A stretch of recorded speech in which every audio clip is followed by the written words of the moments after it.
Nearly 170,000 new businesses have been started. Let's have a look. Hello everyone, Florian here and welcome to another episode of HeiseSays. Grab your stein of coffee because I want to look at a recent release from the ABS about businesses.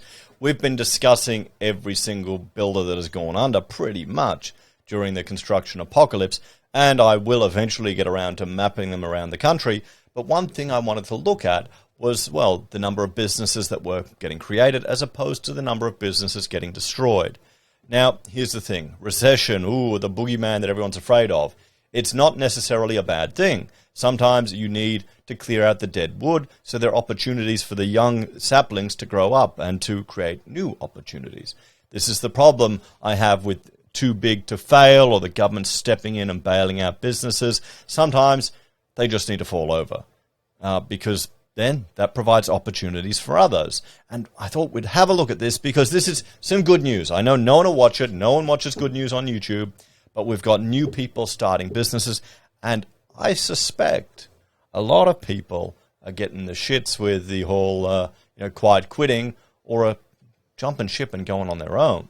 So let's look at this. Maybe they've learned from, they've experienced what life could be like during the lockdowns, and they're going, yeah, I'm not going back to that shit rat race. So let's look at this. So counts of Australian businesses, including entries and exits.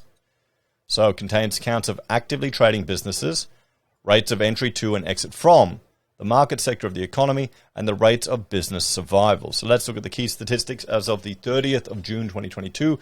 2,569,900 actively trading businesses in the Australian economy. In 21-22, there was a 7% or 167,646 increase in the number of businesses. Fantastic. That's good. I mean, if you make the move from being an employee to running a business, I find in some ways it hardens people. It gives them a taste of reality, particularly if you go from the civil service to running a business. Oh boy, that's a huge culture shock, actually having to have responsibility for things. So 140,102 were non-employing businesses. So that was just, either a sole trader, I'd imagine, or a one-person business, or someone contracting. There you go. 19.7% entry rate with 472,000, and a 12.7% exit rate, 305,000. So there you go. There's the difference. 472,000 new businesses and 305,000.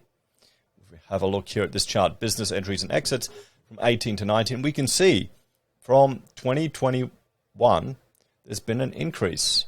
What's that one there? That's the net change. So you can see, look at that number of entries. Maybe this is why we're having the whole quiet quitting thing. I can't find anyone to work for me because maybe people have had enough of working for someone else and are just doing it themselves. Maybe they're contracting. Maybe they start, finding new opportunities. This is fantastic. This is what you want to see. You want Australia to be a country of entrepreneurs. Now we just need to get rid of that tall poppy syndrome so people can step up. And we need to be proud that people are starting businesses. And it's a struggle. It can be a real struggle. It can be a huge challenge. It can be a wake-up call for some people. And you may not succeed. You may fail, fall down, and you have to dust yourself off, get up, and try again. That's a part of life. But good on them. Everyone who's brave enough, ballsy enough to give it a shot, congratulations. Let's raise a stein to them, guys. And it is what most businesses fail within a few years. You learn to be real cheap real quick. So industries. So the three industries with the largest net increase in businesses were construction, a 33,000 increase to 445,000. Professional, scientific, and technical services, an increase of 16.5 to 331,000. Transport, postal, and warehousing, 16.5 to 212,000 businesses. The three industries with the largest percentage growth in businesses were administration and support services, up 14.7%, other services, 12.9%, arts and recreation, up 10%. Wow. Okay. That's surprising because that sector took the biggest hit during all the lockdowns. Maybe people are coming back to it or they're looking at new opportunities. Maybe that's a sign that life is returning back to normal. And these businesses are now viable again. I hope so. The industry with the smallest increase in businesses was agricultural, forestry, and fishing, 1.4%. Well, I'd argue that that could be to do with the entry cost to that sector. So here's the annual percentage change in businesses by industries. So there you go. Fishing, mining is up. Manufacturing, electricity, yep. What are we seeing there? 6%, 8% construction, wholesale trade, retail is going up. What's this big one here? Administrative and support services, other services. What else? Anything interesting? Education and training, yep. Administration, real estate, rental, hiring, and real estate. Yeah, it's in the middle there. Warehouse trade, yep. So, I mean, fantastic. I like this. I like good news where more businesses are growing, more people are taking a shot, people are starting opportunities. But, I mean, look at manufacturing, though. It's up there, but it's not that high. You know, I was talking on the phone to a manufacturer today who manufactures in Australia. And it's surprising. A lot of people don't anymore. Just he was sharing the challenges that he faced. So, state and territories. A 10.9% increase in the number of businesses in Victoria, the largest percentage growth in any state or territory, and an increase of 71,000. There you go. Wow. I'm honestly surprised. I didn't think Victoria would be right up there because you had a lot of people leaving the state. A 7.7% increase in the number of businesses in the ACT, with an increase of 2,500 or 2.4 to 33,000, and a 4.7% increase in Tasmania, the lowest percentage growth of any state or territory. Yeah. I mean, Tasmania is it's much smaller than you realize unless you go there, guys. Tasmania is really small. It's beautiful. I love it. Bloody cold, though. So, institutional sector. So, at the end of 21-22, households accounted for 54.5% of all businesses, the largest of any institutional sector. In 21-22, there was a 5.6% increase in non-financial corporations, an 8.9% increase in financial corporations, and a 7.9% increase in households. Type of legal organization. In 21-22, sole proprietors had the largest net growth of any type of legal organization, increasing by 90,000 businesses or 12.7% to 798,000. So people are getting out there and just doing it. I wonder how many people, honestly, have, during the lockdowns, were working from home. They really enjoyed it. They loved the flexibility. They loved not having to deal with all the office bullshit. Maybe they only wanted to come in every now and then, and they were said, no, you're not allowed. And then they said, well, screw you, I'll contract. There was a 6.6% increase in companies, 1.8% increase in partnerships, okay, and a 31% entry rate for sole proprietors, a 4.7% increase in the number of businesses in Tasmania, the lowest percentage, okay. Institutional sectors, we looked at that. We're doubling up here. What's going on? Yep. Why they copied over twice? A 31% entry rate for sole proprietors.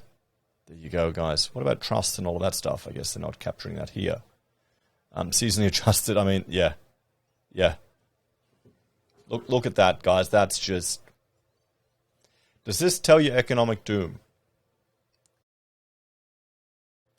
It might if they all fall over, but at least it's people giving it a shot.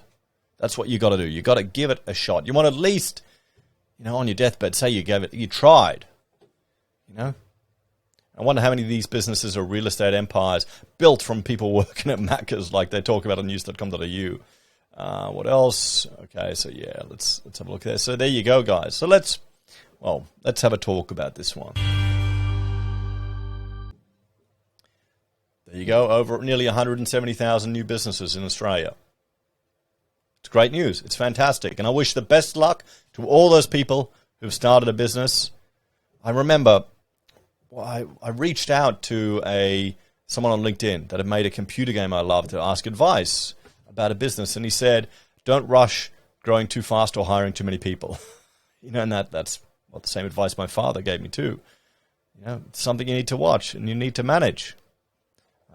One challenge I had, because we had a lot of mining work. We went from just myself and one assistant coming in for, a student coming in for a few hours a week to, needing 6 people working for us, working on these big mining jobs that were worth 20 million each. Just flat out, we grew real quick. And the challenge was you'd have a team. You'd have to keep feeding the team. You'd be out there just feeding the team. And I know one architect who had a big firm, And he said he didn't make any money going from like 12 to 30 people. There was no difference, no profit, just more work and more busyness. And yeah, I kind of agree with that. So best of luck to all the people there that are starting a new business. Find ways to save money. And let us know your hints and tips and supportive suggestions you'd give in the comments below. Take care, everyone. Check out my other channels, HeiseBim and HeiseSays International, for other topics I discuss, if you haven't already. And if you want to support us, there are a few ways you can. Financially on YouTube or Patreon, using our referral links, buying our Pocket Square merch, or calling us if you need an architect. Take care, guys. And I'll see you in the next episode of HeiseSays. Bye for now.